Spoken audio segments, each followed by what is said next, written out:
All righty, here we go. Hey everybody, welcome to the PC Perspective Podcast. This is episode 461, being recorded on August 2nd, 2017. I'm Ryan Shrout. I'm Jeremy Holstrom. I'm Josh Walrath. And I'm Alan Malventano.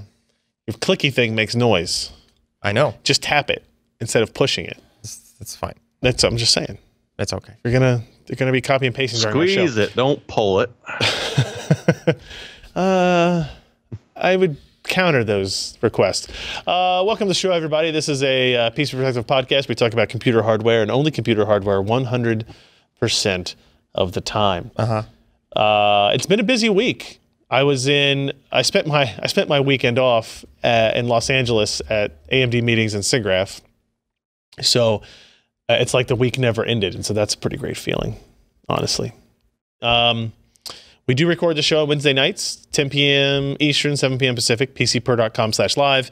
PCPer.com/subscribe gets you this page here if you need a gentle reminder that will show you or will tell you, hey, these guys are going to be live on the internet soon. And I give you a little rundown of what we're going to talk about, a couple of the topics, and that's all we use it for. So sign up for that, and maybe you'll be the first to know about what the secret AMD live stream is going to be like next week. You'll be the first to know. PCPer.com/subscribe. We also have our Patreon campaign going on. I hate to say this. I feel like I'm begging, but we're back at $3.99.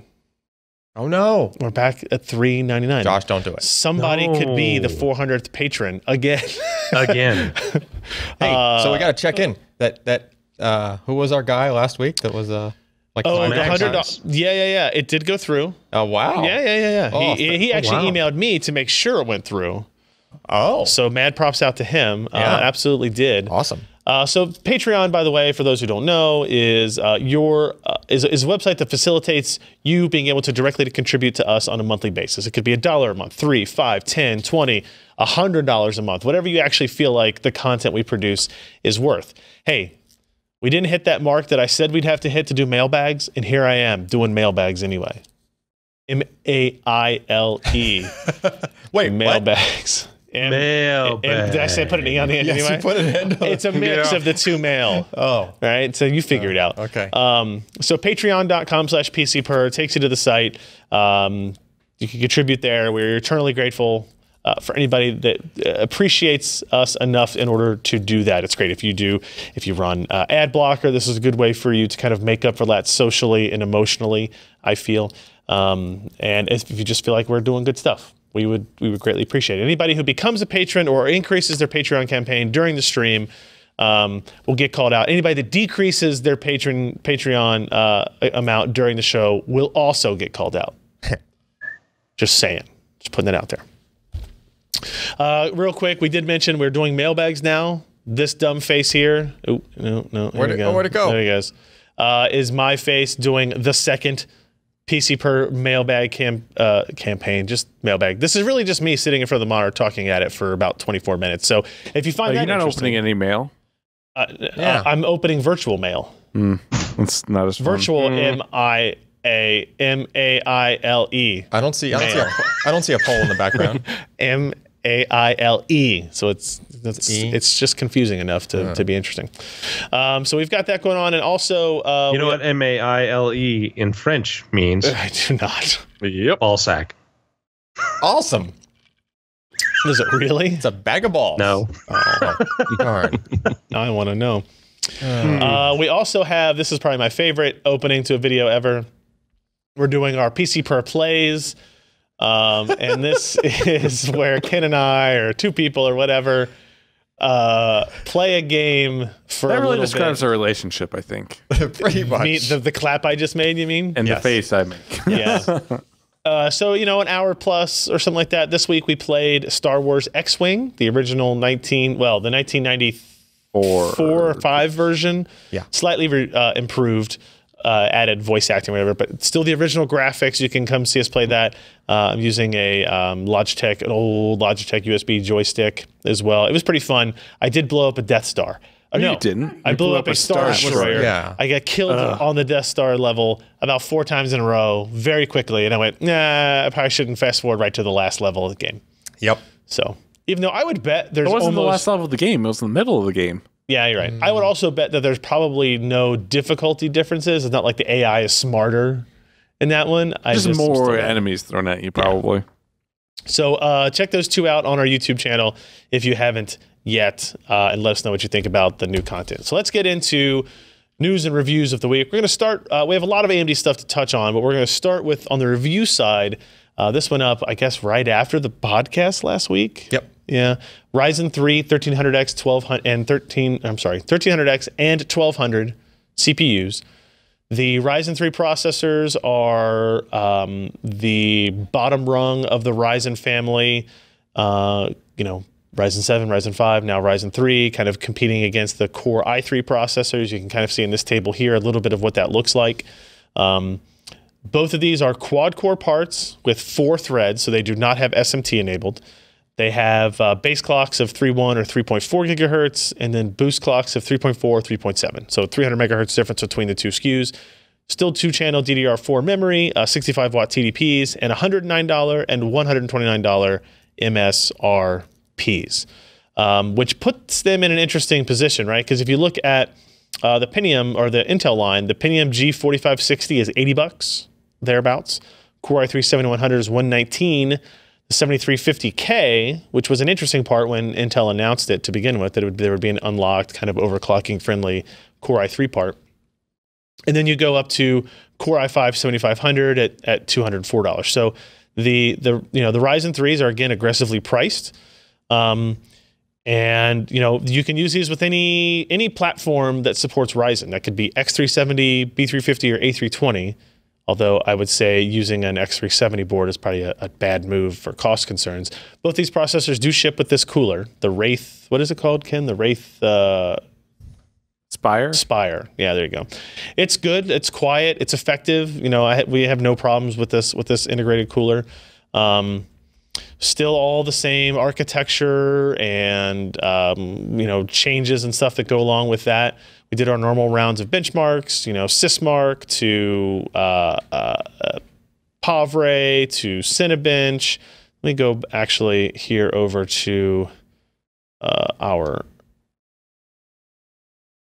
So this is a good test. Audacity MP3, very single-threaded application workload. And you can see that the Ryzen 3 1300X it's the slowest of the parts here, other than the Ryzen 3 1200. Not unexpected. They're running at more modest clocks than the other Ryzen parts, and AMD has a disadvantage in IPC. Now, if you look at something like the Cinebench multi-threaded scores, where higher is better, you'll see that the Ryzen 3 13X is faster than the 4560. It's faster than the Core i3-7100. It's faster than the Core i3-7350K. And it's, within fighting battle of the Core i5-7500, because the Core i5s are also 4-core, 4-thread. So, they're running at pretty good performance levels across the board. Now, the one that's most interesting probably is going to be the gaming performance, because this is the class of product you go to when you're trying to build super low-cost parts or super low-cost builds. And you can kind of see that it's more, it doesn't win all the game tests, it doesn't lose all the game tests. It is more competitive with Core i3 than Ryzen 5 was with Core i5 or Ryzen 7 was with Core i7. Because the Core i3s downclock a little bit more than the i5s do. But no, it's just 2 cores and 4 threads, right? So the difference of 4 threads versus 4 true cores is noteworthy. Like, if you look at this game like Deus Ex, no processor makes any difference across the board in those results. But Far Cry Primal, there are differences, but the Ryzen 3 is very competitive. Same in GTA 5. Hitman it's a little bit behind some of the higher end Core i3s. Rise of Tomb Raider, it's kind of right there with it. I think it's pretty good results. If you look at performance per dollar, that's really what matters to this class of product. I will note the power consumption is higher for these than the other ones, but not so much that, I don't know. It feels odd because the TDPs of these parts are much closer than the power consumption would indicate. So clearly there's a difference of opinion on how we're measuring that, or how they are setting the spec, not how we're measuring it. But regardless, it's within reason. It's a very efficient part in terms of performance per dollar when looking at multi-threaded apps. And even as we scroll down to gaming, you'll see that the best part in terms of performance per dollar is the Pentium G4560. Now, that being said, it's also the least performant processor in the mix. It just happens to be super cheap. Yeah, more less expensive than it is bad performant. I don't know. I was trying to figure out how to make that sentence go. It's just extremely low cost. Right. Like if you sold a processor for $1 and it rendered the frame at all, you would probably get a pretty good metric here. So there probably needs to be a little bit of thought that goes into that. Overall, pretty good part. I think it's a really good rounding out of the Ryzen platform. I think, Jeremy, correct us. Do we have Ryzen 3 in our hardware leaderboard at the budget side? Oh, yeah, we might. Why did you turn Nordic all of a sudden? What happened there? I just felt like it. Oh, okay. The heat is driving me literally insane. Yeah, I mean, just because you've got 4 true cores there, like you're showing, single-threaded, it might fall behind on some, but usually it's matching. You start opening up into multi-threaded, and for a budget build, chances are it's going to be doing a lot of different tasks. You're going to benefit from that multi-threaded performance and good price.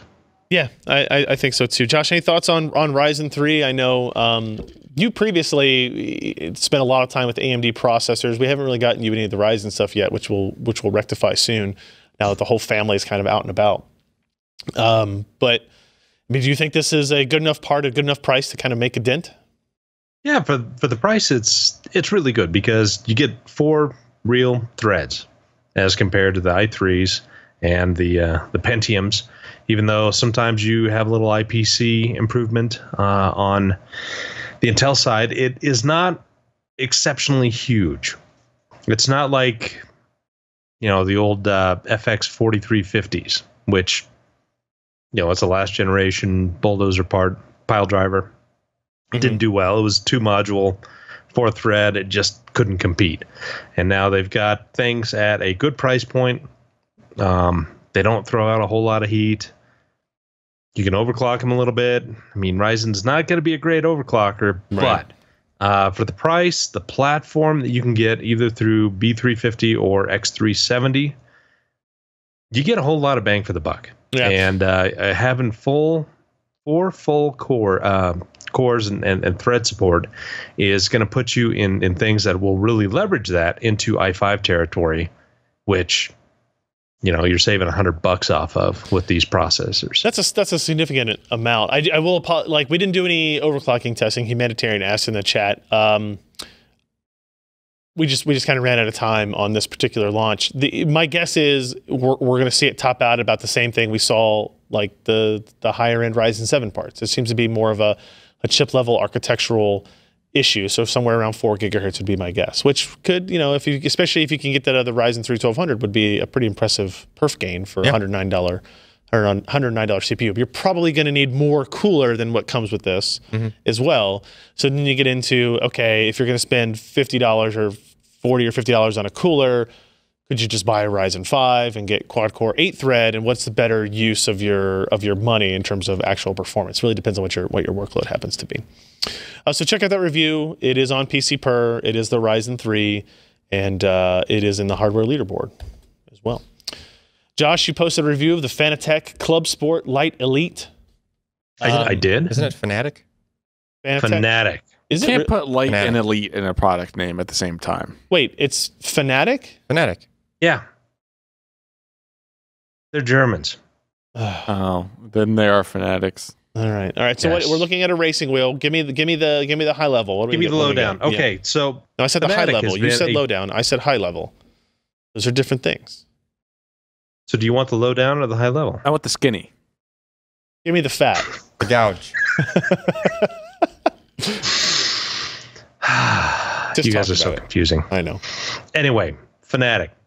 They, last year I did a review on the ClubSport V2 and all the accoutrements around it. It's a high-end $1,500 thing, the ClubSport last year. And it had every kind of bell and whistle you could possibly want. Really heavy-duty machine milled aluminum. Motor was exceptionally strong. Yeah. Real leather-wrapped wheel, all those fun things. Yep. Well, not everybody's willing to pay $1,500 for such a thing. And Fanatec is, they're wondering, what can we do more to get more consumers and give them the Fanatec experience, other than going into the insane asylum and slathering yourself with strawberry jelly. Very But Fanatec. Cool. yes, they decided to make the ClubSport Elite. ClubSport Lite Elite, CSL. All right. And this is a scaled down version of their wheel and their base. It uses a slightly less powerful motor. I think the ClubSport V2 and the V2.5 are about 8 to 8.5 Newton meters of force. This is around 6 Newton meters. So it's still pretty significant, and it's more than you would expect from, say, a Thrustmaster T300 or a Thrustmaster TX, but around the same place as the new Thrustmaster TSPC. Now, they're actually offering this with the base, a wheel that is Xbox One compatible, and then a 2-pedal pedal box for about $489. And this is far cheaper than they have ever offered anything before. And they kind of upgraded my setup with what's called the load cell braking system, which gives you up to 90 kilograms of force to push down on your brake pedal. Right. And Allyn probably knows exactly how much force you really need to have on good brake pedals in racing type experiences. 1.5 Newton meters. No, I mean, it's a different, not like a spring-loaded thing. I'm sorry. That's the first thing that came to mind because I had a torque wrench that said that recently. Yeah. No, I mean, most racers and people who are really experienced about this stuff, they can really adjust the brake pressure, and it's kind of muscle memory in there to get to where they need to be with how much braking and surface conditions and all that. And so you can adjust this up to 90 kilograms. Mine was not that much that I did. Now you can adjust it from like 15 kilograms to the whole 90. I think I stay closer to the 15 because I'm in a rolly chair. And let me tell you, trying to push down a brake pedal in a rolly chair with 90 kilograms of force, it doesn't work real well. You got to put that 2x4 block behind your chair. Have you been skipping leg day, Josh? Yes. Not that, that's essentially when you need that whole racing kit that I linked, I think, last week or the week before. Yeah. Where you actually mount them on a steel rod base that your seat is actually attached to as well. But this was a surprisingly good set, and it provided nearly all of the performance of the higher end version for a lot less price. I mean, you've given up a lot in materials. Instead of having all this milled aluminum, you've got molded plastic. Right. It's the framing and the support and all that are really well done. And not only that, but it has an integrated desk clamp that the ClubSport did not have, but was offered as an extra. And that extra is huge, heavy, and clunky on the ClubSport, the full version, the big one. But in this, it was more like the Thrustmaster clamps that you can use it on something that's about 3 inches wide up to just as skinny as it can be. Mm-hmm. And it held the whole thing in place. The wheel material is kind of a rubberized plastic. It doesn't get off on your hands. So, after a couple hours of racing, you're not going to have black hands and little rubber pills around. The wheel itself is quite light. So, and it's really rigid. So, as any physics guy can probably tell you, the lighter a rotating mass is, and the more rigid it is, the better the forces from the motor are going to be distributed to your hands. And so they've done a really nice job in keeping the the wheel Lite, even though it's not as powerful a motor, it's still far more powerful than most other options you'll see out there. And so the response, the feeling, the acceleration is all really good. And again, it's being offered in a bundle with the 2 pedal set for $489, which is relatively inexpensive. I mean, you can get some of the Thrustmaster TX stuff for about $250 on sale, and those are that's a good buy too. But the entire Fanatec experience is a lot of power, pretty good compatibility with a lot of games. And so when you kind of combine all these things together, I thought it was a really good product. Gave the silver award. I've used it for 6 months. I haven't had any issues. Oh, you've had it that long? It. Okay. I have had it that long, and I didn't mean it like that. They're not real pleased with me, but it's finally out, and we know for sure that it works for at least 6 months without any real issues. And probably the thing that impressed me most was really the brake system. I used the ClubSport version last year, which was their high-end $300 just for the pedals. Mm-hmm. And it was, a wonderful experience. And this was nearly as much, but for about the third of the cost. And so I think, Fanatec really came through with where they cut costs, but where they, really decided to focus on to give you the best experience possible. So for the amount of money that you pay, I think it's a pretty dang good product. Every time you talk about wheels, I feel like I should do more racing. I'm really bad, but I'm really bad at it. No, I know we've got like good Logitech hardware and stuff. It's not that I feel like I need to go buy more stuff. I just am bad at them. I did have fun when we did the Dirt Rally games and stuff. Yeah, it just takes practice. I know. You have to have get time the hang of it, to do then it. you like it, and it'll be good, and you'll be setting good times. All right, and not driving back much. Boo! But that's not fun. Yeah. All right, let's talk real quick about some other gaming accessories. This is new from Logitech. The Logitech Powerplay, so it's a Logitech Powerplay, right? So this is what we're looking at. This is a wireless charging mouse surface. Mm-hmm. Okay. It is a large, I think it's 13 by 11 is the actual size of the surface. So it's pretty big for a mouse pad. It's a pretty big mouse pad. Yeah. And it basically uses a wireless charging technology with one of 2 new mice. Mm-hmm. Right, that number will expand because they had to integrate a charging dongle piece that comes out of the bottom. The models are familiar. They're not like brand new models. So they're modifications. So you got the G903, the G703. Yep. The 903 is essentially the G900 that I've used for a long time. I like it, and the G703 is essentially the G403, updated to support wireless tech.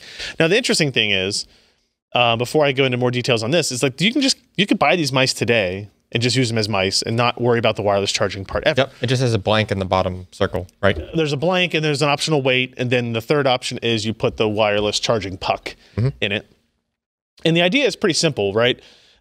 There's a cable that comes out of, so up top here, you have some kind of just module block or whatever you want to call it that attaches to the pad, the surface of the pad on the bottom. It's what generates the electrical field, electromagnetic field. There's a cable, a USB cable that goes back to your machine. Obviously, they want you to plug it directly into the motherboard or into a powered USB hub, not a passive one that might limit some of the power output. Yep. And the idea is you can use the mouse on this surface anywhere on the surface, and it will never lose charge. Yep. It will always supply enough power to at least maintain charge. Mm-hmm. And when you're not using it, or if you're closer to the center, it has the ability to supply enough to keep it, charge it up, right? Yeah, and I think it's able to get away with that because it's doing like a, what was it? There was a term. It was resonant something. I don't remember. But, it was, basically there's a way for you to do wireless charging at a slightly higher range to the point where you don't necessarily need to be next to a coil, like immediately on top of a coil. I've seen that plugin before. I think it was in Wrath of Khan where they attach to the guy's ears. It does look similar to that. It's actually the same connector that they use on the G900 mouse as well. Yep.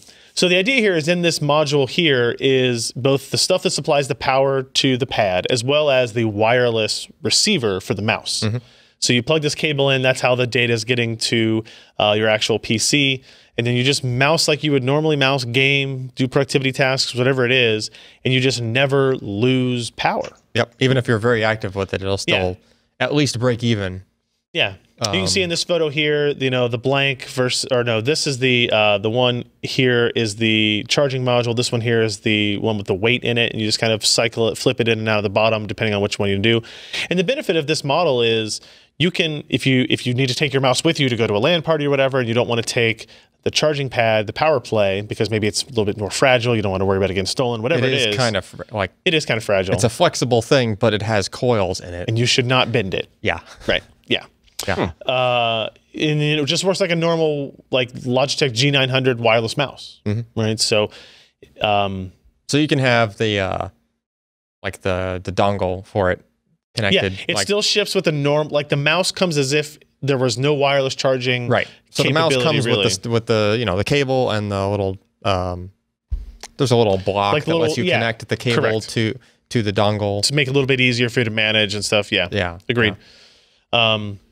The software side is really easy. As soon as you plug the pad in for the first time, it starts to look for a mouse, and the first mouse that it sees, that's the default. Now, if you want to change it, you just go into the software. It's like Cupid. It's nice. Jim used it and said that it was a super easy process. They actually have tuning. So the mouse pad, the Powerplay charging pad ships with 2 different surfaces, a soft surface and a harder surface. And they have 2 profiles in the software that let you change like the, I guess, sensitivity of the sensor and stuff like that, depending if you're using the harder soft surface, right? Because your mouse will just fundamentally move at different speeds and stuff. Yep. And those, you can switch between those pretty easily. You know, you can monitor all the lighting presets, power consumption, all that type of stuff. A couple of caveats to it is it's at $99 for the charging pad, for the Powerplay. Yeah. I think it's shipping this month. We got a little bit of an early prototype. And the mouse is like, well, for the 903, it's like 150 or something. The 903 is 150 and the 703 is 99. Which those are the exact same prices that the 900 and the 403 had before it. Yep. So they didn't raise the price in order to include the capability in the mouse. Yeah, but if you have the 900, now you have to get the 903. You would have to get a new mouse. Yeah. You could only use these 2 mice with this surface. Yeah. Jim really liked it. Jim came away really impressed with its capability. You know, he gamed with it a long time, had no issues with the power delivery, no issues with, you know, he said he suffered through gaming for multiple hours overnight, nonstop. It's basically identical. The power on the mouse was 1% more than when he started. Yeah, so it's identical to just using those mice, like the regular way, except you just never have to. Yeah, it never goes low. With my 900, every couple days, 3 days, 4 days, maybe. It starts to blink red at me, and I have to find the USB cable by my monitor and plug it in, and I use it as a wired mouse for a couple of hours, or until I forget that why is it feel like there's something why touching? Is there a cable attached to my mouse? And then I disconnect it, reattach the dongle, and move on. Yeah. They plan to expand the mouse. I would think that the number of mice that can use it. Well, and they're probably going to like phase out the 900 or something. Probably. Because it's identical otherwise. Yeah, it's basically the same mouse, except actually it's a little bit more functionality because the 900, there are no weights. Correct. It did not have a weight option. So at least now there's a weight option. I don't know if the battery was bigger in the G900 than the 903 because of spacing concerns. I don't know. That's one thing I might have been thinking about. Not taking a lot of room in there. Jim mentioned that he really likes the Logitech MX Master series of mice, and it's much more of a creativity, productivity mouse type. And if they implemented this technology in that he would buy into it instantly. Same. I think it's really cool. I use a G900, so this is an easy kind of conversion over for me. Some other wants we might see when it's from other versions is, have it integrated into a larger surface, even if they can't make the charging surface larger, because that was like, to be fair, like it's a pretty big technological advancement to have one surface that size that can charge anywhere on the surface. Reliably during motion and all that type of stuff. And they basically said, like, to go beyond that, you start to run into, FCC type regulations of what the EMF can actually. You're emitting too much. Yeah.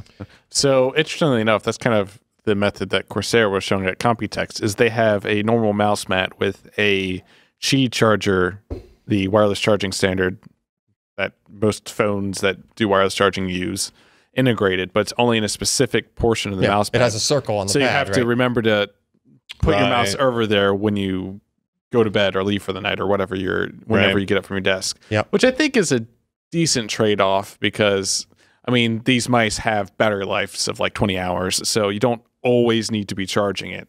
So if you forget one night, it's not going to be the end of the world. I mean, if you really wanted... And the Qi compatibility with things like phones is very nice. You already have a wireless charger on your desk. Yeah. That's true. I mean, if you really wanted a mat that like went further, I mean, as long as you got the thickness right to match the thickness of them. Yeah. Pad, Yeah, but you like have a seam. You have a seam.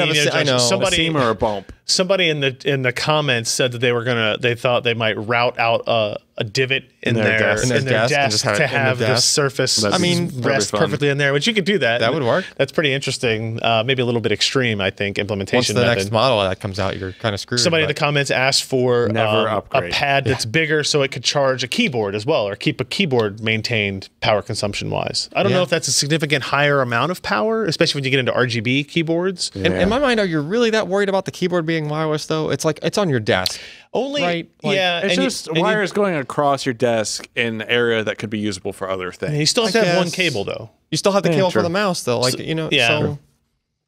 But I agree. Like you could take the keyboard from. You could go from 2 wires to 1 wire if you could do that, right? And I think if we advance the technology and you have a keyboard and your mouse, and maybe there's just kind of like your phone has support for this universal field as well, you can put it down and that'd be a nice future that will never exist. But if you're doing RGB keyboard, like today's RGB keyboards, would draw way more power than that mouse. Do they? But yeah, because you're trying to think of how much lighting you're doing, like per key LED lighting, right? It's take the light in that mouse, which they actually. In their interface, in the Logitech interface, they tell you how much power draw for each feature of the mouse.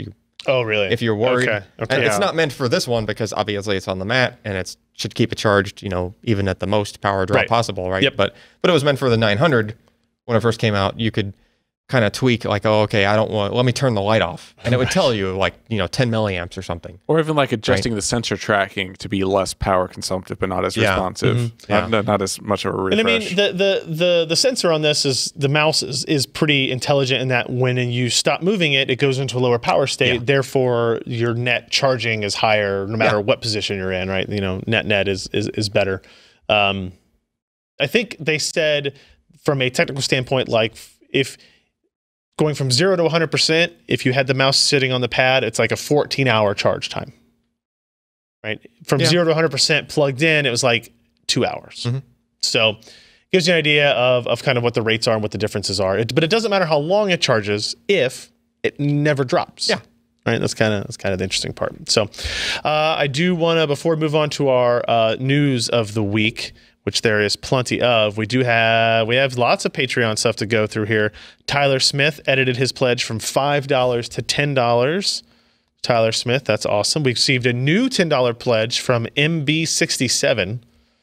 MB67, that's awesome. We've got just 400. That's right. Thank you. MB67. The chat earlier wanted to know who was going to be number 404. So now it's the 401. Can't find that Justin name. Gallucci is 401, $3. Yeah, Thank you, Justin, for that pledge. Funny joke there, Ken. Glob Bluth went from 420. Job. GLOB. Job. Really? Yes. It's a Arrested Development reference. Okay. We've been through this before. 420 to 690. Yeah, because he has pledged again. He upped it from 420 to 699. Thank you very much. Dimitri, where are the Josh Tech t-shirts? Edited their pledge from $12.99 to $13.99. Someone has to design them first. I did say I would read these names out, didn't I? A new pledge. What is this, 402? I wasn't keeping track. I think as a $5 pledge. You're going to read the name? I got to read it. It's from Fondle My Fart Box.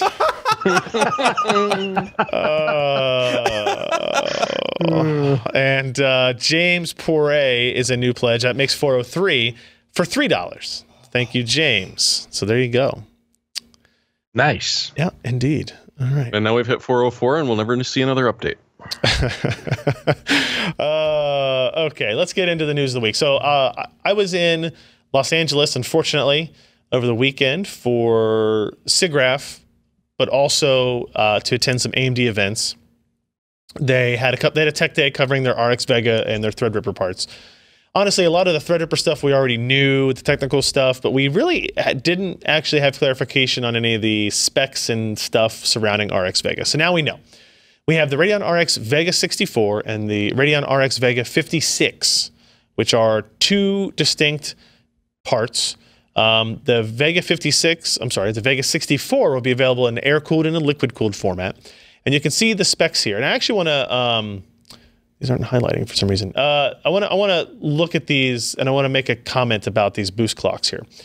So in previous iterations, the AMD boost clock has always been essentially the maximum clock rate of the GPU, the peak clock state.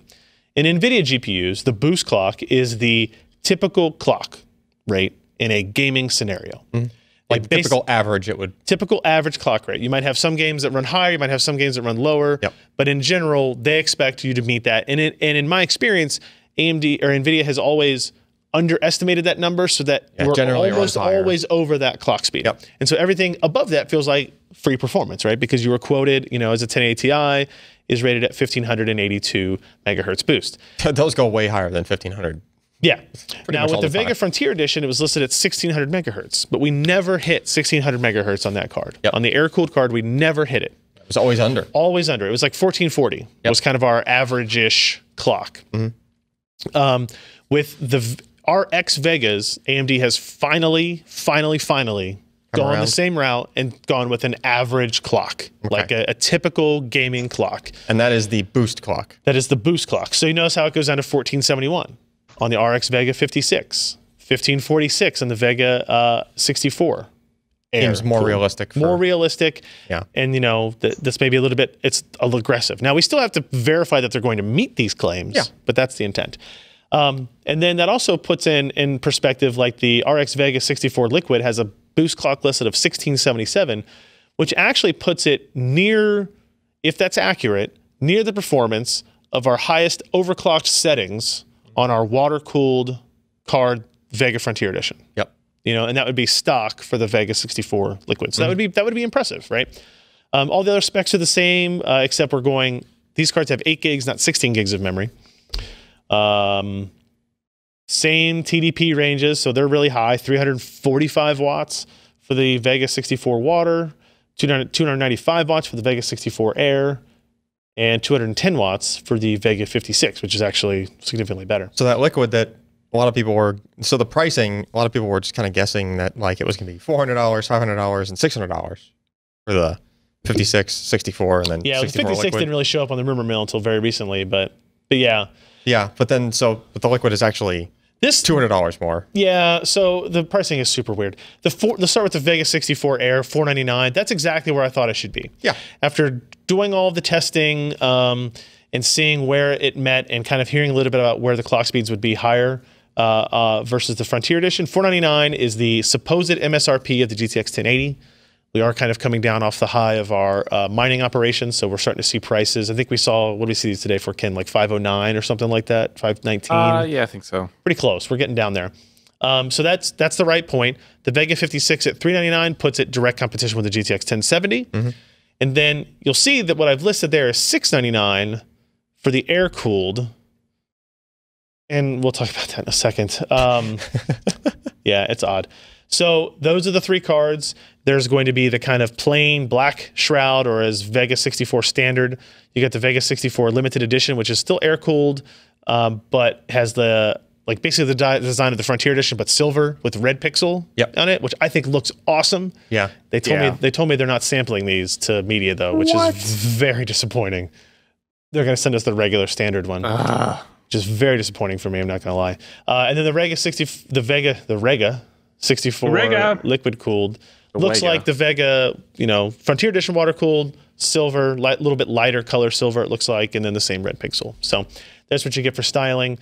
That limited edition should just be like the card. So, I mean, it's significantly more expensive to build that, right? And they're already kind of cost constrained with HBM memory and all that. So but it just looks so freaking sweet. I'm totally with you.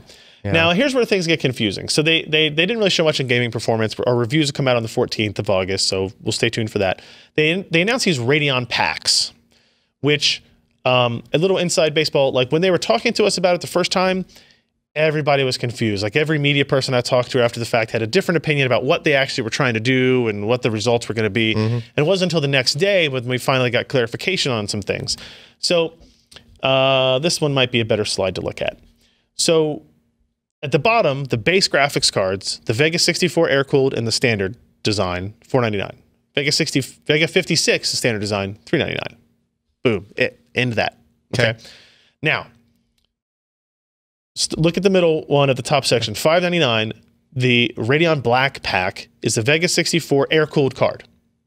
And it's listed at $599. And it will be available in either the limited edition or the standard edition. So until the limited edition runs out. Limited edition will run out, and then they'll replace it with the standard edition. The only way to get the limited edition is through this Radeon pack. Well, it looks like, and it's $100 more. And the pack is $100 more. You pay $100. So here's what it is: you're paying $100 more for the graphics card. Yep. And in return, you will receive 2 games. In the U.S., it's going to vary by region. In the U.S., it's Wolfenstein 2 and Prey. Okay. All right. Take that for what you will. And then you get the option to buy a Ryzen 7 motherboard and processor with a $100 discount, and a Samsung FreeSync 3440 by 1440 ultra-wide monitor for $200 off. Together? You can do either or both. Or both. So it's potentially $300 off. It's potentially $300 discount and the 2 games, whatever you happen to value those at. Is it just like a code or something they give you, or just? So when you go to Newegg, it will be a bundle page. Oh, okay. But it's an optional bundle, basically meaning you can just buy the card for $599. Right. But it has to be like through Newegg specifically, or like? I don't think Amazon does bundles, so I think it's just Newegg. Yeah. Only people that are doing these. The concern bundle is like, the display is sold out. You know what I mean? My understanding is that these packs will change over time. They plan to offer these packs at least through the end of the year, and there may be other monitors that come into the to the option. They're just basically starting with the. So I noticed the liquid cooled is on that list, and it's at the normal price. So when I did the spec table above, the only way you can get a Vega 64 liquid is in this pack. Oh, right. Okay. For now, for the foreseeable future. Right. And I don't think they'll ever sell it at just $599. Would be my guess. Huh. Right. So it's a $200 premium to go from the Vega 64 air cooled, if you want just the card, to the liquid cooled. That's a significant price increase. Obviously, the performance delta is not going to be worth $200. It really comes down to, do you like the styling? Do you like the design? Do you want the best thing that AMD has? Right. Regardless of whether or not you want anything to do with the pack or bundles. Sure. And then the same thing is offered for the Vega 56. $100 more gets you the option to buy this other hardware. Now, there's a cynical way and a non-cynical way to look at these packs. The cynical way is that AMD knows they're going to be maybe quantity constrained to some degree, and for the limited edition, they can get $100 more, even though there's no performance difference to the standard. It just looks different. It just looks better, and say, well, you paid $100 more, but you had the option to get all this hardware discounted. Sure. And you got these 2 games. Okay. The cynical way is like, well, they're really just charging you $100 more just because they can. I mean, you don't know, right? So since it's the only way to get that limited edition. to get that limited edition card. Yeah. They kind of explained it for 2 different reasons. Like they thought AMD's reasons for building these packs were twofold. One, they wanted to get people into the FreeSync ecosystem. They wanted to get monitors at a discount to them. They wanted to get Ryzen hardware to a discount to them, getting people in the AMD ecosystem so they will continue to buy AMD Radeon cards the next generation. Sure. Right? Sure. They also kind of were trying to figure out a way to de-incentivize miners from buying the cards. Right? And so the idea of this bundle came up. Now, in my opinion... How does that de-incentivize them when you can still buy just the card? Correct. When they originally told us this plan, my thought was that you had to buy the whole bundle in order to get these cards at the higher price. That was like the only way to get them? Right. And I thought, okay, well, that will definitely de-incentivize miners, but it will also de-incentivize anybody who has a monitor they already like and or a processor and motherboard they already like. So if these things... But it would mean more cards were available for gamers. But here's the thing: what if these end up being listed, say on Newegg, as 2 separate sets of SKUs? They will. Okay, so the potentially you would have the Vega 64 air-cooled just gets sold out. Yep. And then the only one available is the $599 bundle. Wouldn't that be weird? Well, wouldn't that be weird if maybe only 10 of the base ones showed up, but 110 showed up of the I mean, ones? that's where the cynical thing comes in again, I guess. I get it. Yeah. And to be fair, like the 2 games are in there, so it's not like maybe those are. It depends on if you've played those games. Are not worth $100. They're not. They're maybe worth 50 total. I mean, Wolfenstein's worth. No, I'm just $60 about like because it isn't out yet, but Prey has been out for months now at this point. Yeah. So that's the cynical way to look at it. If there is a time where there are no $499 models, but there are plenty of $599 models, then you start to go with, okay, that's kind of crappy. But here's what I think is actually smart on AMD's part is they can hedge their bets both ways, because they think about having to go through this launch process and building out this product portfolio with all the mining stuff going on. Yeah. You literally have no idea what you should charge for this card. Right. Because if we were in a situation of just 2 or 3 weeks ago where everything was double the price it should be in terms of video cards, they would be stupid to have a card for $499 when they could charge $5 or $699. Yep. But they want to make it so that now if one sells out right away, back to $499. Yeah. Right. So now the market's kind of settling back down. It seems more likely that if AMD were smart enough and they're paying attention, that they go, okay, they can do this dynamically, probably with Newegg. Hey, let's take 50% of that pack bundle SKU and move it down to the $499 SKU and sell it that way. Yep. And they can adjust how much they want that extra $100 based on market demand at any given time. So it's actually a pretty interesting way to do it. It's also maybe helpful for somebody like Newegg if you can convince them to hold more cards back to sell to gamers in some way, because you might be able to get them to also buy other hardware, which raises your total selling price, which is better for them, for their profit margins, et cetera, et cetera. Yep. So it's confusing, but I think it will end up being okay. Yeah. And once we get past the limited edition thing, because I think people are going to want to have that one. It's only supposed to last like through September.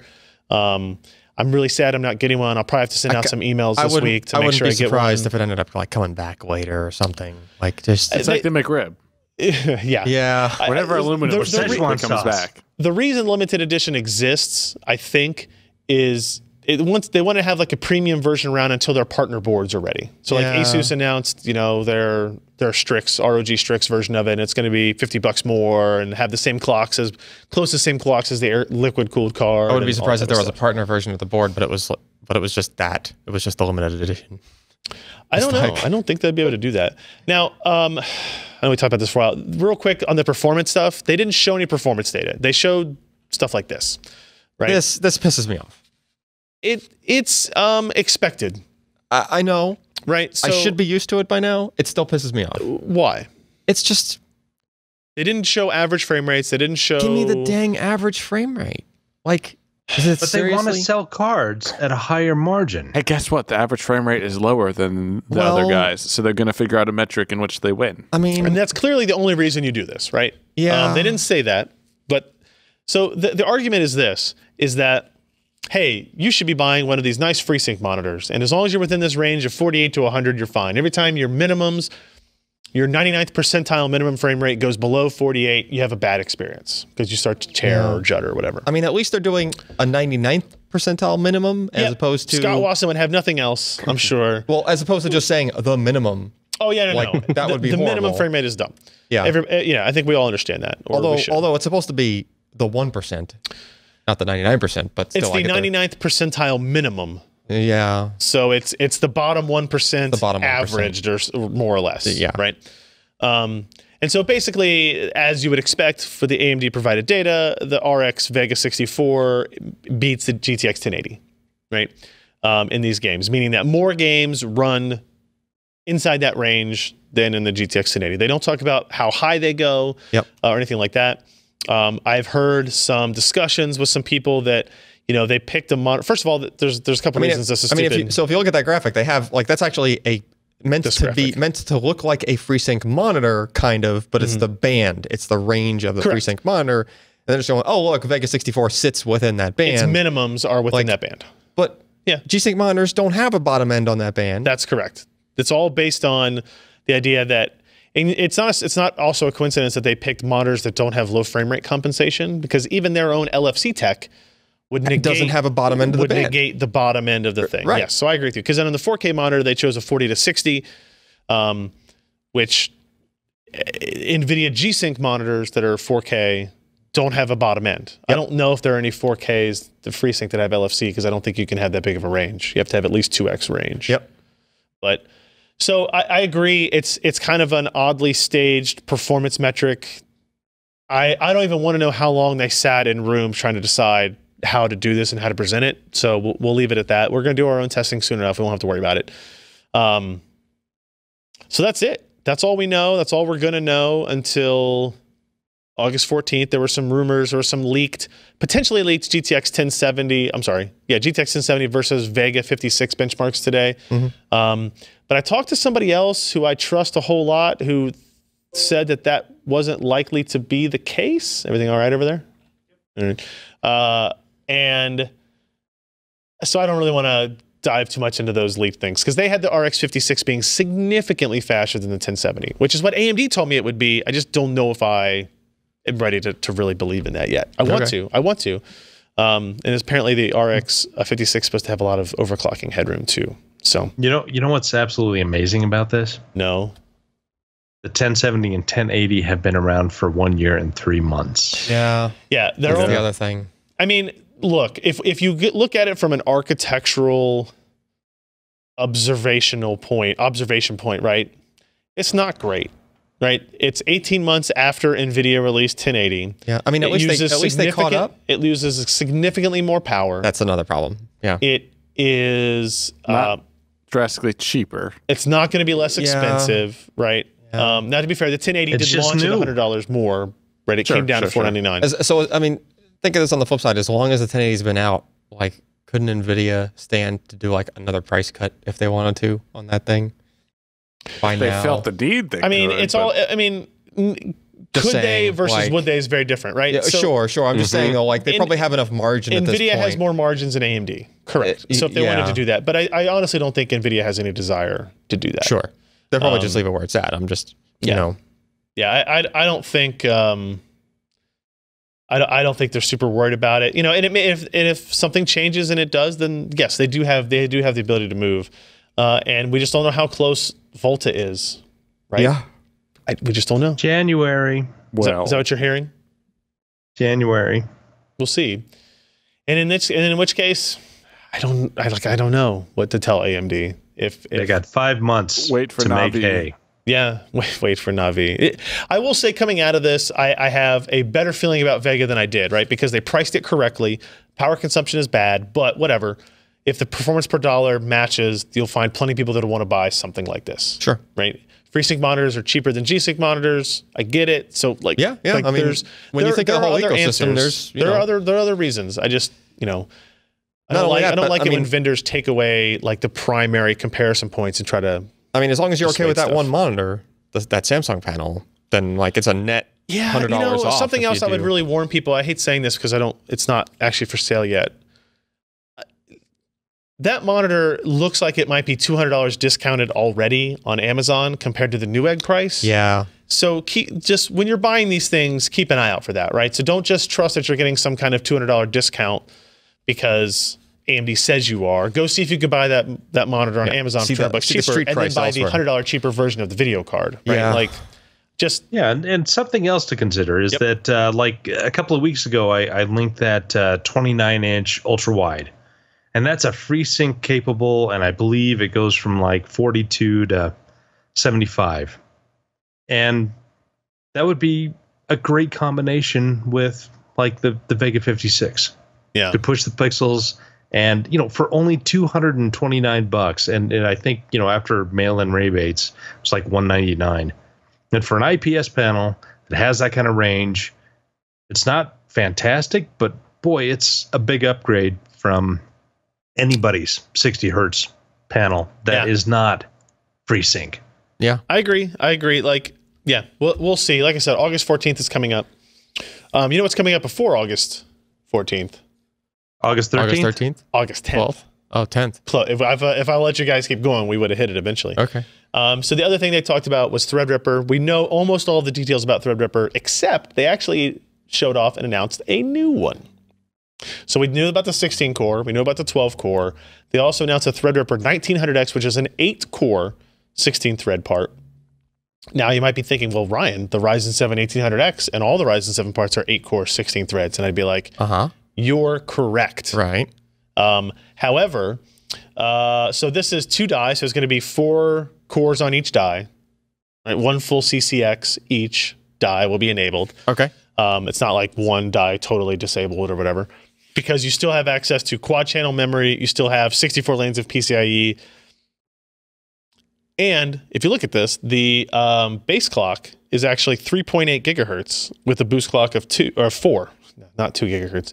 So even at fully loaded 8 cores, if you look at, actually go down here, the 1800X was 3.6 base clock, and the new 1900X is 200 megahertz higher than that. So it's going to be faster than the 1800X.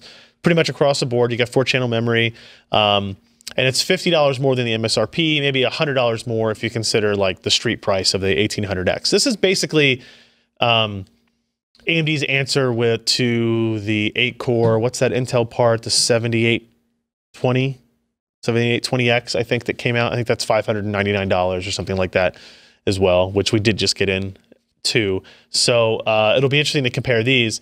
The 1900X is going to be for sale on August 31st, not August 10th. So the other parts that they kind of came up with late in the cycle will be available after the fact. Otherwise, you know, they basically went through and kind of did some other comparisons in terms of core counts, caches, DDR memory channels. Like if you compare the Threadripper 1900X to the Core i7 7820X, which is the 8-core Skylake X equivalent core count. Equivalent core count for DDR memory channels, but that one, the 114% more PCIe lanes is one that stands out, right? And it's 8% cheaper to boot. Yeah. So, you know, the Core i7 7820X has 28 lanes of PCIe, and the Threadripper 1900X will have 64. Now, whether or not you need all those lanes for any other purpose, that's true, is up to you individually. But it does give you a whole lot more flexibility, and it means that some of the the X299 boards have this complication of, depending what processor you have, determines what PCIe slots are enabled, and it goes down even further with Kaby Lake X kind of coming in and only offering 16 lanes. Yep. But with Threadripper, none of that exists, right? Yes, you have 8 cores instead of 16 with the 1900X, but you get all the PCI slots, all of the M.2 slots, anything that would exist for their $1,000 processor is turned on for their $549 processor, which I think is actually super nice. Like, it's just a very consumer-friendly way to do things. They talked about performance per watt a little bit. And like I said, on the availability, if you these are available for pre-order, the 1950 and 1920. If you do want to pre-order them, I highly encourage you to go to PCPer.com and click through on these links so that you can pre-order them. They are $9.99 for the 1950X and $7.99 for the 1920X. And I think, what did it say? You can get professional installation for $79.09. So obviously keep that in mind. What you might want for this process. Does somebody come out to your house and install this? The insertion is a little bit different than we're used to. It is very. I'll have a video on that for you tomorrow, but not before. Yes, tomorrow. So X399 motherboards are also up there for pre-order. We talk about the cooling design. Also, one other interesting fact, this is a screenshot from, I don't know how to pronounce his name. What's the overclocker's name? DeBauer. There's an 8 in there, so I didn't know if that was supposed to be a B or not. He actually delighted a Threadripper processor, and then they had to take the video down, blah, blah, blah. It's soldered on, so overclockers will like that. Enthusiasts will be a fan of that for whatever it's worth. Notice that there's 4 dies. 2 of those dies are empty silicon. Yep. There are no transistors on them. And the 2 that are active die are diagonal from each other. I don't know which 2 are which, but they assured me that every Threadripper... Look at where the blank capacitors are. Blank capacitors. Yeah. Oh. So Look where there are blank capacitors, there are and pads you know around the outer edge. Oh, I see. Yep. you know which ones are active and which So ones this are one not. is a dead one, and this one is a dead one. Okay. Hey, good. You don't need caps. Good eyes. Good eyes. So the reason they did this, was because it saves a little bit of like socket design and layout design, but also apparently the issue was the heat spreader would collapse around the edges. Yeah, there'd be nothing to hold it. There's nothing to hold the rest corner. of the heat spreader up. And they didn't want to do over like a taco. They didn't want to do two parallel or two in line. So there you go. Interesting things you learn. Well, if they were missing, there'd be double the force on the other two dies. On the two, correct. Yeah, so you maybe we'd have that whole Thunderbird cracking die thing. Yeah, back. right. I don't think you I'm really want that. curious. Obviously we're in the middle of our Threadripper testing. I'm really curious what the success of this platform is going to be. Like I kind of think it's going to be really popular, but I'm just not sure because $799 and $999 are pretty high prices. Yeah. When you get down to $549 for that other Threadripper, it's much more amicable. But then you're into the whole debate of like, how much differences are there in these 1800X and, what are the motherboard price differences and all that type of stuff. So it'll be interesting. The other thing that came out that Josh wrote this story up right as the capsaicin event was about to begin. This is the smiling face of one Christopher Hook holding up. What is that? That's looks like a business card, maybe. Vega Nano. Oh, postcard. Vega Nano. So I mean, this shouldn't shock anybody. This was 2 hours before the actual unveiling. Yeah. So and he was smiling and so the guy excited to show. Here's a funny story. I apologize. Oh, Drew, his name's on the tweet. I saw it. You and we were talking about it in our Slack channel, and Nate from Legit Reviews and Marco from Ha Hardware were sitting next to me. We were kind of talking about it, and I was like, well, there goes that, right? Because we honestly didn't know that existed yet. Yep. And what happened was Drew, this guy from smallformfactor.net, was behind Chris in the security line, and you had to go through a metal detector. So Chris had to take the card out of his pocket to give to the security guy so he could walk through the metal detector. Did he catch him And then the guy behind him said, "Hey, what's that?" And it's easy to tell what it is, right? And so Chris finally said, just being who he is, it's like, whatever. Look at that held up. shit-eating grin. Yeah, I know. That is severe, right? So he held it up and was able to get that. He just had it in his jacket. Yeah, he was just he. I think they had to go back and see get me, it. or is that a Vega Nano in your pocket? Yeah. So that's kind of a funny story. They didn't really say anything about specs on it. There's so much blank PCB space on the air-cooled Vega. I mean, that's exactly what happened with Fiji, right? Like, yeah, that feat. It's not hard. It's not a magical feat to just make that a smaller form factor card. No. But that's the benefit of an HBM2 memory implementation, right? Is you can make a smaller card. No idea what its power consumption is, what its performance is relative to the other products. Is it going to be a 64 CU card? Is it going to be a 56 CU card? I never even mentioned that, by the way. The Vega 64 stands for 64 compute units are enabled, giving you 4096 stream processors. And guess what the Vega 56 is? 56 compute units for 3584 stream processors. My guess is that's going to be a 150 watt part, all 64. So the original Nano had problems in that it had extremely variable clock speeds. Yeah, it throttled a lot. But it was temperature. Resulted in bad performance. It resulted in variable performance. Yes. It because its clock speeds went in and out of different states so quickly in order to try to keep it actually affected. It was noticeable. Like if you looked at a frame rate plot. Yeah. You could tell. Like it affected it significantly. You could tell. Yeah. Jump up the fan speed and keep the thermals where they need to be, and you can fix all that. But out of the box, it wasn't perfect. So hopefully they're learning from that. 150 watts would be really low for this, considering the Vega 56 is 210. Yeah. They could just be running it at much lower clocks. Sure. Why not? Yeah, that's true. Yeah. I'll throw it all out. I will say AMD has been talking about things called TGP, which is total graphics power. What? Which is the power draw of the GPU and memory, like that, only that module.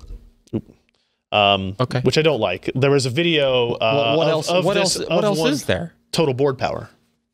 Which is just the efficiency of the VRMs. Correct. Like that's all that's left. And there are display controllers and stuff you have and all that type of stuff too. But I mean, it's enough that I think the TGP of the Vega air-cooled is 250, while the total board power is like 300. Oh. Right? Like it's 50 watts. Like there's a significant delta there. That's why they're talking about TGP as opposed to TDP, because it just makes them look a little bit better. TDP would be or the entire board. total scenario power either. Okay. Yeah. SDP. What Intel's. Yeah, that was luckily they kind of backed away from some of that. So, but hey, I don't no idea when it's coming out. They didn't say anything. The only time they even brought it out on stage was to give one to Tim Sweeney, which was awkward. Really? Yeah, I know, shocking. So there you go. Vega Nano coming. What are the bets? Was it less awkward when the guy gave that other dude the $50,000 camera? That wasn't awkward. That was awesome. Except that the president of Red Camera was on stage, and he said during the show, it was actually a really good story. AMD came to him and said, we can make it so that you can do 8K video, like scrub and manipulate 8K video in real time without frame dropping. Yeah. Okay. And they brought him the Radeon Pro SSG. The card that has the 2 terabyte NVMe SSDs on them. Yep. And so they brought it to him, and they basically proved that they could do it. Okay. And he was wowed, right? And he said that's the only reason he showed up is because he said, if you can come here and do that, I'll come to your event. And this was like 3 days before the event.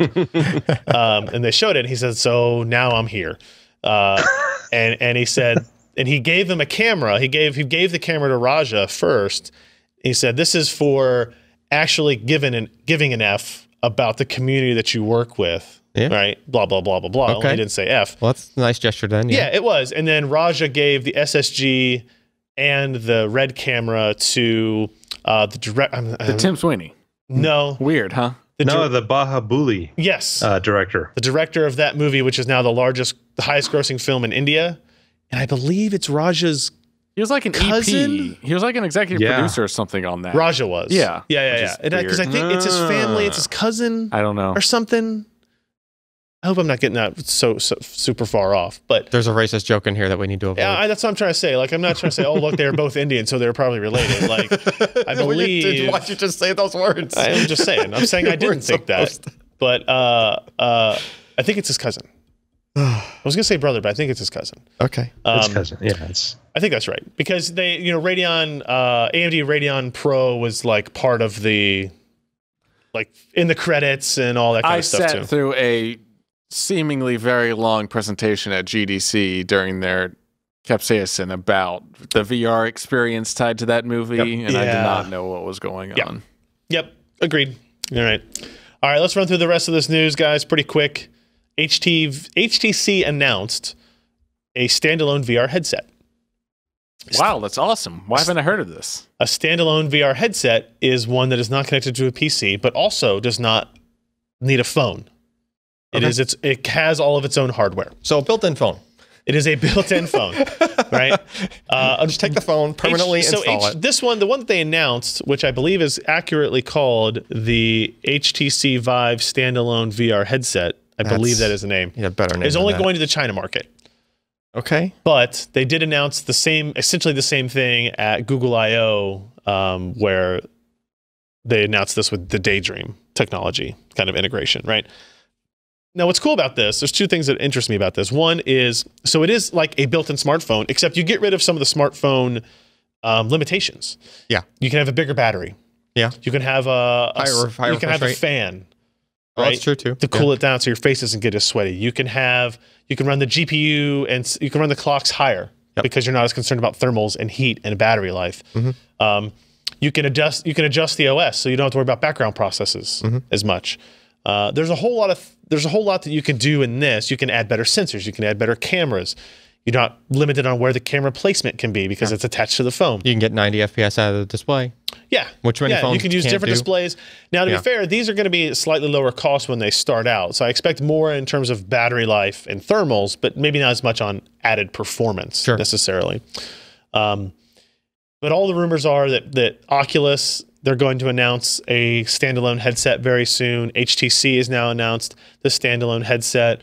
Who else did? Lenovo, I think, announced a standalone headset. But the other thing I find interesting about this is that HTC and Oculus, if they actually do it, were the big names in the PC world for VR gaming. So what does it mean anything that rather than announce a new attached PC-driven VR headset, that they're much more interested in these now? Does it tell us about the state of the VR industry on the PC? I think they at least need to test the waters on that, right?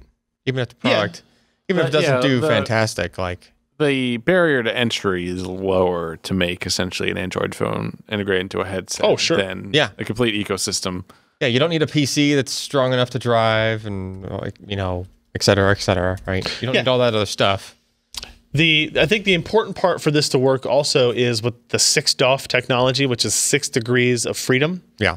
Meaning that it has inside-out tracking, right? So you've got... It tracks based on what's around it. Correct. It's using cameras and sensors to track what's around it, so you don't have to have lighthouses or cameras in place externally to you to keep track of you. Yep. Right. So it's much more compute intensive to do that, but it gives you way more freedom in terms of where you can do it. You can go out into the, if you're out of town or you're outside or you're in the kitchen or whatever it is, wherever you go, in theory, if this all works correctly, it would just work. So I think that's pretty neat. And hopefully we'll have some of these by the end of the year. Also, as a side note, I didn't put it in here, the Microsoft mixed reality headsets, which were made by what? Acer and... HP, you think? So. Yep. I ordered the Acer one, and they charged my credit card, so I assume it's shipping soon. And I'm going to be honest with you, I have no idea what the hell they're supposed to do. They're dev That's kits. the $300 one? Now. Yeah. Yeah. So it's sort of like a reduced VR. It doesn't do AR. It won't do overlays, as I've knocked my microphone, but it will let you interact with stuff. So like apparently one of the demos, they had a house and the windows were your email program or another one. So I had flashbacks of Microsoft Bob and had to turn the video off. I think there's a lot of... Seems interesting. I think there's a lot of potential for VR or probably more likely AR, like Windows interfaces. Like if I had a comfortable thing that I was wearing all the time and I walked around and wherever I was at, I could pull up my email type of thing. And if there was some good interaction method for it, that would be good. I'm not sure how much more even sitting in front of a mouse and a keyboard, you basically get infinite screen real estate if the resolution were worth a damn.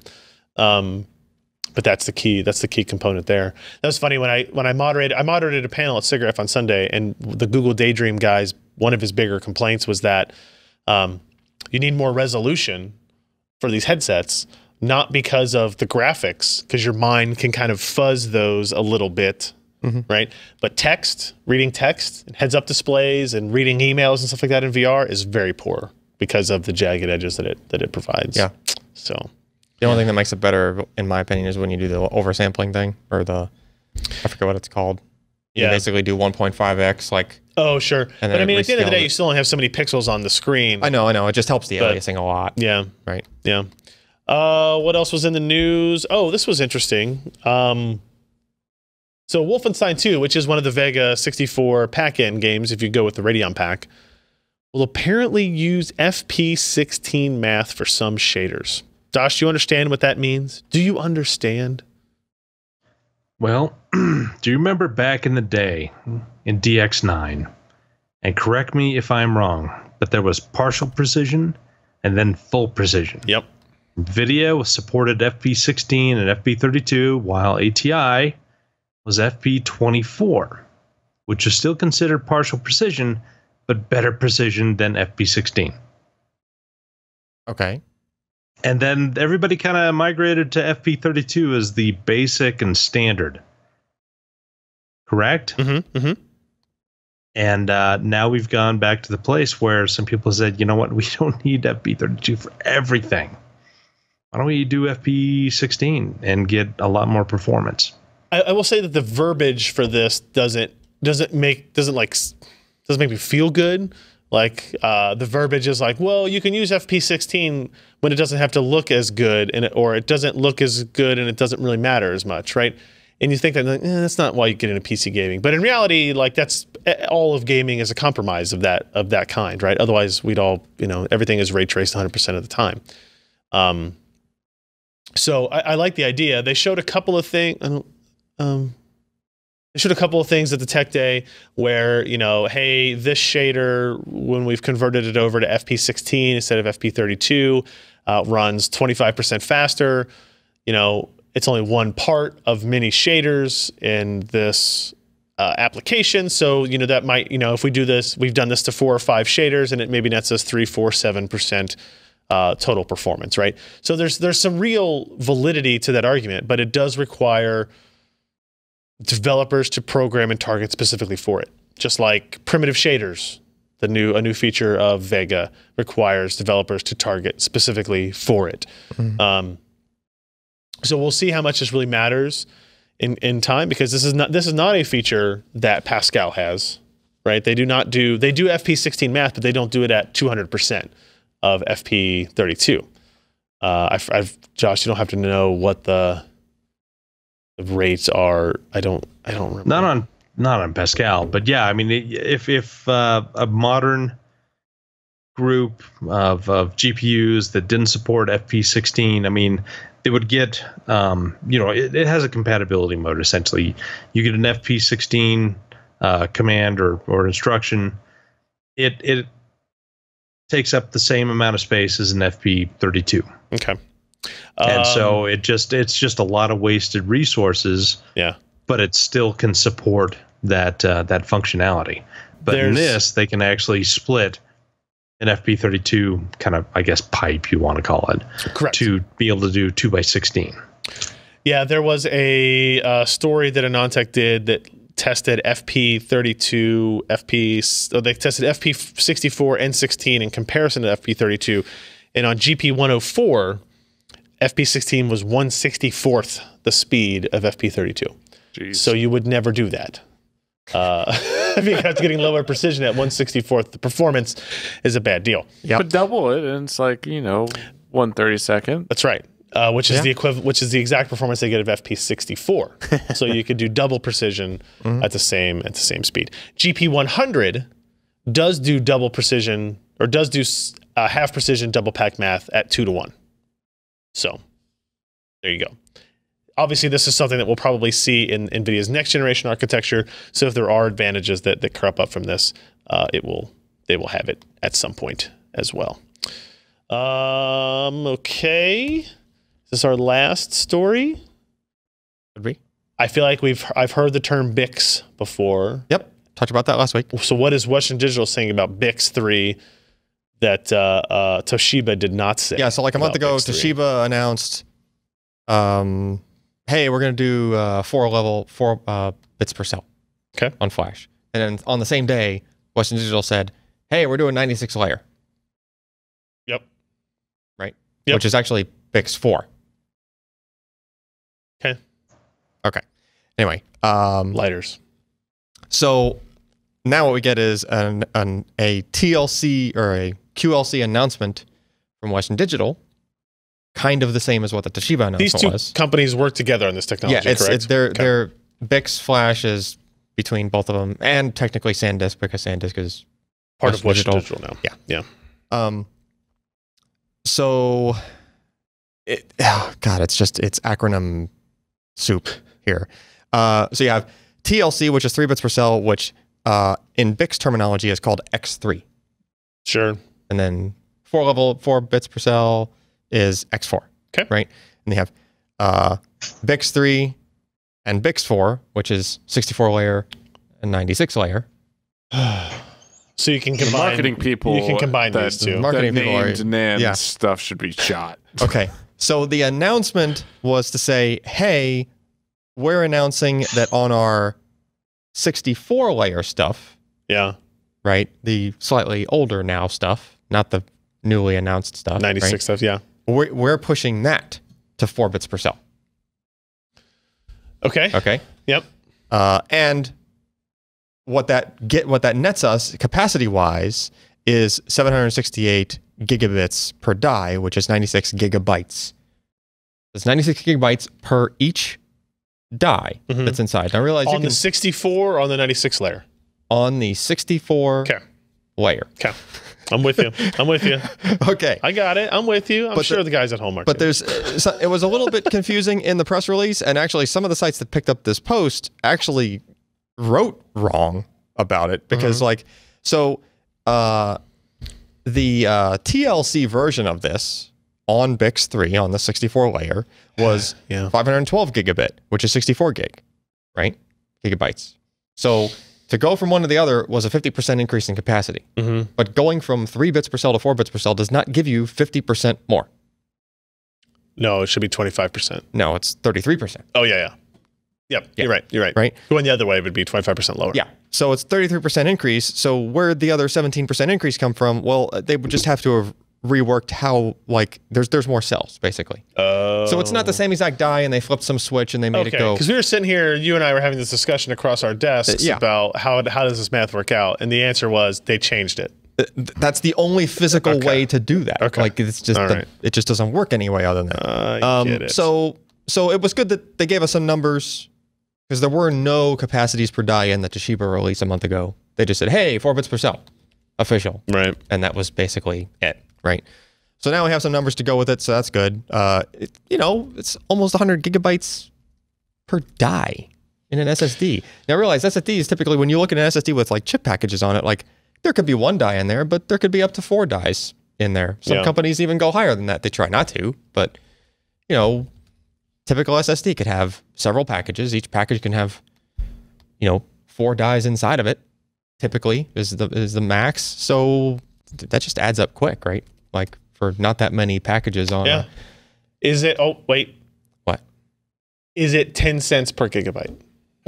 None of that's here. However, I will say that this change, since there had to have been something else causing the increase, in other words, more cells, that does mean the dies are going to have to be slightly larger. You follow?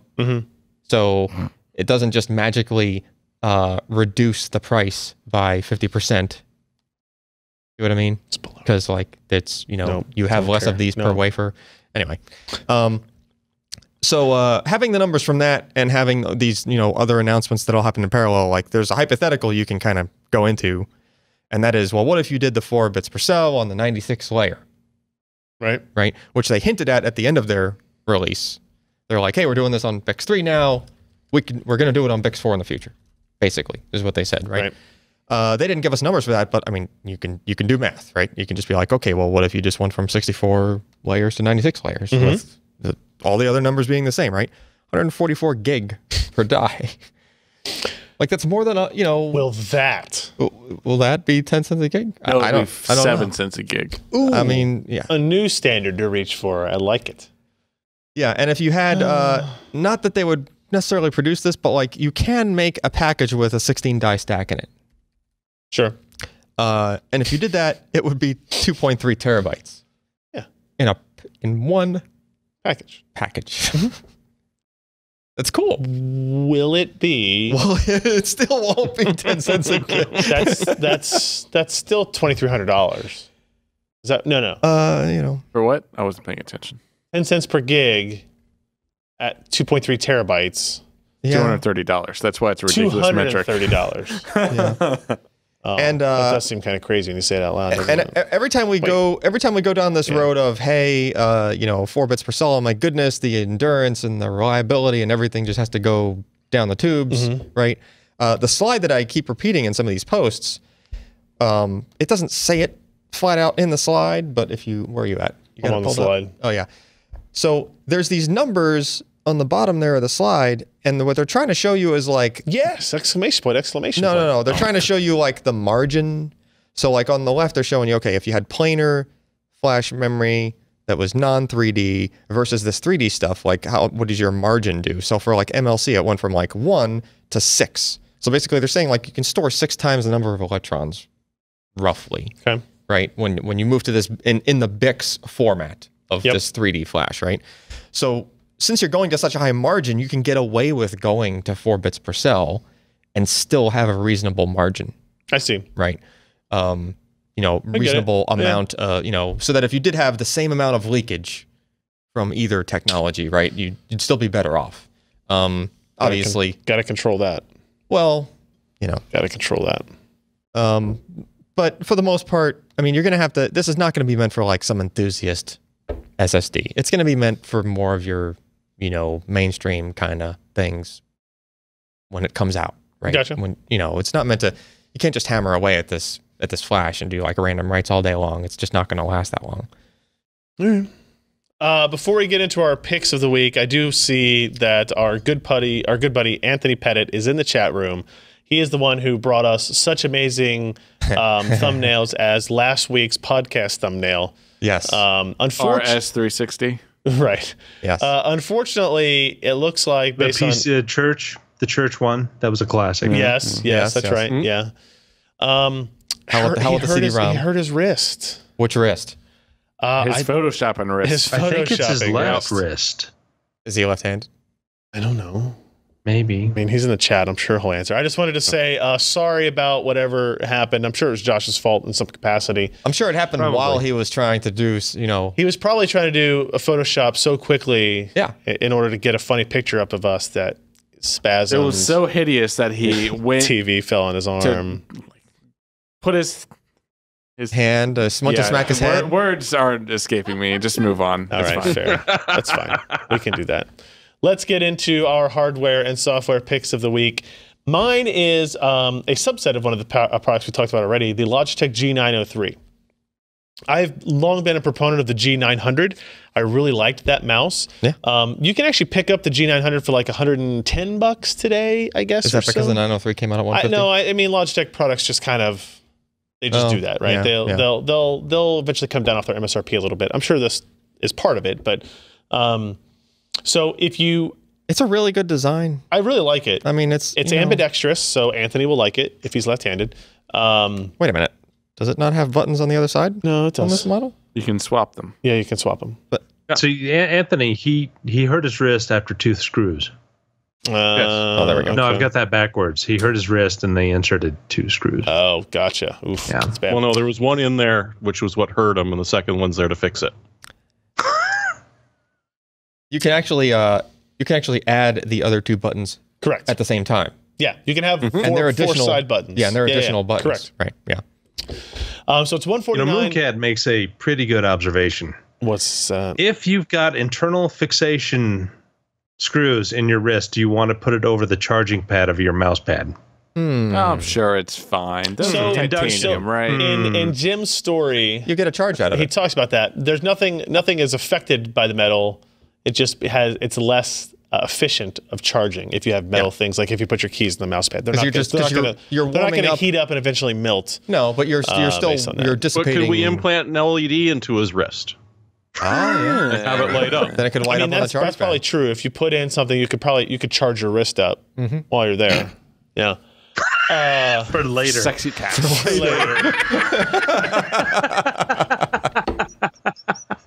Why does your wrist have a Hitachi tattoo on it? That's not just a tattoo. It's illuminated from the back though with that LED. It's an official company logo. So the G903 is a really good mouse. If you know you're never going to want to buy the Powerplay, just buy the G900 while it's still available at less price. But if it were me, I would buy the G903 and then have the ability to buy that wireless charging Powerplay mat when it becomes available later this month. Yep. So that is my pick. Who's next? Let me find the pages. Go ahead. Whose job? So this Jeremy. was a rotor that Chris reviewed a few years back. It was not selling at $99 in Canada at the time that he reviewed it. Yeah, it was more like 150, which was excessive. But for $100, it's not the newest thing out there, but it tested amazingly well, and it's DDWRT compatible. So if you don't like what's running on it there, you can completely replace the firmware. Hey, this is the router I have. Yeah, I ran this router for a while myself. And for $100, can't complain. Fair warning. Common issue with this router is that the power button fails in the off position, and you have to disassemble the router and get a rig it to keep on. Yeah. How many times did you even hit the power button? Like I hit it once to turn it on, but it broke. It's a push in button that's spring loaded, and the spring just kind of fails over time. The spring is sprung, so to speak. Yeah. All is fell. All right. It's winter now and cold as hell. What else we got? Next. Ah, me. Yeah, this is kind of interesting. This was sent to me by Earl. Let me make sure his name is correct because I forgot it here a second. Earl sounds right. Cameron. That's not Earl Cameron. Oh. It's I guess it's pronounced Amicia. Wait, maybe I'm looking Anyway, at it's the a wrong Quake link. 2 real-time GPU path tracing using Quake 2. And it's full-time ray tracing. It does do some rasterizing where needed, but you can scroll down and see the performance on multiple high-end cards. FirePro W8100, 49.3 frames per second. So this is going to be kind of interesting. What's that? 1080 Ti should get a solid 60 looking at that and extrapolating it out. Yeah. But Quadros, the GTXs, all that, it could be interesting to see how this video was posted today. That's pretty awesome. Awesome. No, I want to play Quake 2. It's free. We do have a game show coming up. What resolution is it running? Max Q display. What resolution is that running? Max Q monitor. I have no Max idea. Q laptop. Because that matters, right? Like it'll go slower with the. Wow, look at those reflections on the floor. Yeah, that's great. Yeah, That that's is impressive. not there in regular Quake 2. Yeah. Look at that.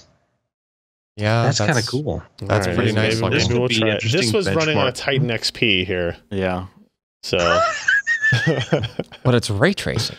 I Exactly. understand it. Real Playing a time. game, ray tracing. Look, if we scroll away from this for a second, hold on, let me go here real fast. Where was that video linked at, or did he add the link to his article? No, it was in the it's on that page somewhere.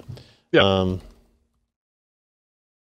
Don't forget that we had this story on the website back in 2006 from Daniel Pohl, who now I believe still works at Intel as a researcher, where he introduced everybody to ray tracing. This was a great set of stories, but they did Quake 3 ray traced, and then they ended up doing Quake 4 ray traced.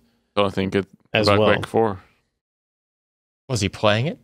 It was yes, it was. Really? Like, look at those images. Like that's incredibly sharp. I just mean, was he playing it real time, or was he just having to render a few frames? Was that ever released outside? The Quake 3 one was for sure, but I don't know about 4. I think that might have been. Well, let me see here. Okay, so this was on the CPU. He's able to get 16.9 frames per second on a quad-core machine running at 256 by 256. All right, so Okay. He's All right, trying to so figure out dig this article. is a little bit. Trying to figure out what the resolution no, but it's is. now, in but this, it's running on the GPU now instead of a CPU. So I don't know what the algorithmic differences are, as well. But but that's like in a downloadable, playable state, right? Like I'm all for that. I'll have to try that. We'll have to give it a shot. We're not breaking the law if I play it, right, Josh? No. Promise, Open source, promise baby. me? Isn't Quake 2 open source anymore? I think so. The source is The engine is. the engine's open, but I believe the assets are still Yeah. under license. Gotcha. Got to put I've in got that a WAD Quake file. 2 CD here. I'm pretty sure you do as well. Here If not, is a Jam will probably video. buy Here's a one. video of Quake 3 ray traced. The guy's just standing still. Here we go. So there's no, looks like there's not. There is motion there.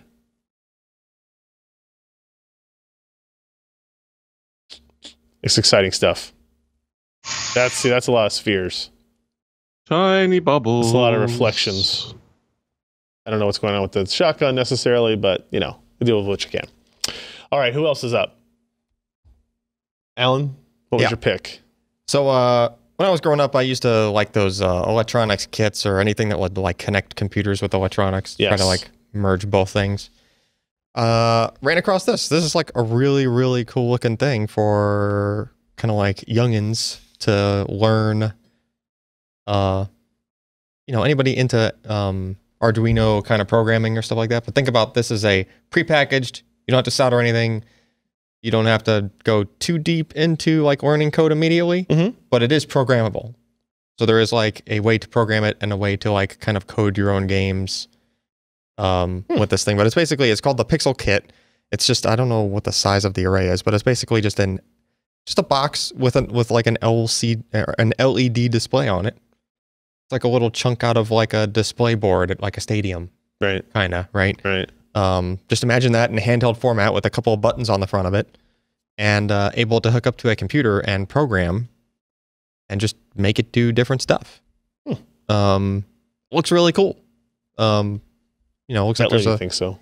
Looks like there's an awful lot of possibilities to something like that, and definitely could get your kid going in the right direction as far as, if you're into electronics yourself and you want your kid to kind of follow in your footsteps a little bit, maybe. And Is 2 too young for this? Probably. 2 is probably too young for this. Yeah. Dumb kid. Maybe you could put the eyeballs on it like that was just there, and your 2-year-old might laugh at it or something like that. But look pretty cool. It's like $80.